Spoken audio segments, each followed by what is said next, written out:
रात का समय था और चंदेरी गांव की गलियां सन्नाटे में डूबी हुई थीं। हर कोई अपने घरों में दुबका बैठा था, क्योंकि गांव में स्त्री का खौफ फैला हुआ था। स्त्री एक रहस्यमय आत्मा थी जो केवल रात में गांव के पुरुषों को उठा ले जाती थी और उन्हें फिर कभी नहीं देखा जाता था। गांव के लोगों का मानना था कि यह आत्मा एक महिला की थी जो अपने पति की बेवफाई के कारण मारी गई थी और अब बदला लेने के लिए गांव के पुरुषों को उठा ले जाती थी। गांव की हर दीवार पर लिखा था, ओ स्त्री, कल आना।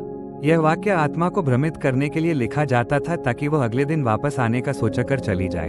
एक दिन विक्रांत, जो एक स्मार्ट और बहादुर युवक था, ने तय किया कि वह इस रहस्य को सुलझाएगा। उसने अपने दोस्तों बिट्टू और जना के साथ मिलकर एक योजना बनाई। उन्होंने रात में गांव की गलियों में पहरा देना शुरू किया।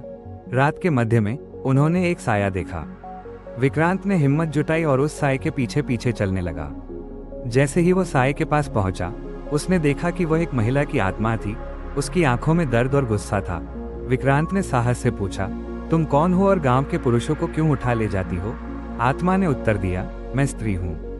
मैं अपने साथ हुए अन्याय का बदला लेने आई हूँ। विक्रांत ने उससे विनती की, हम तुम्हारी मदद करना चाहते हैं। हमें बताओ कि तुम्हारे साथ क्या हुआ था।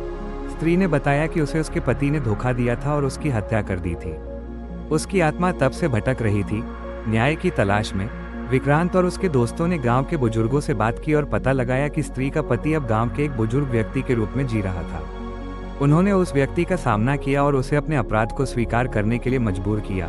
उसके बाद स्त्री की आत्मा को शांति मिली और वो गांव छोड़कर चली गई। गांव के लोगों ने विक्रांत और उसके दोस्तों की बहादुरी की सराहना की और वे सभी चैन की नींद सो पाए। इस तरह चंदेरी गांव ने स्त्री के खौफ से छुटकारा पाया और विक्रांत, बिट्टू और जना ने साबित कर दिया कि साहस और समझदारी से हर मुश्किल को हल किया जा सकता है।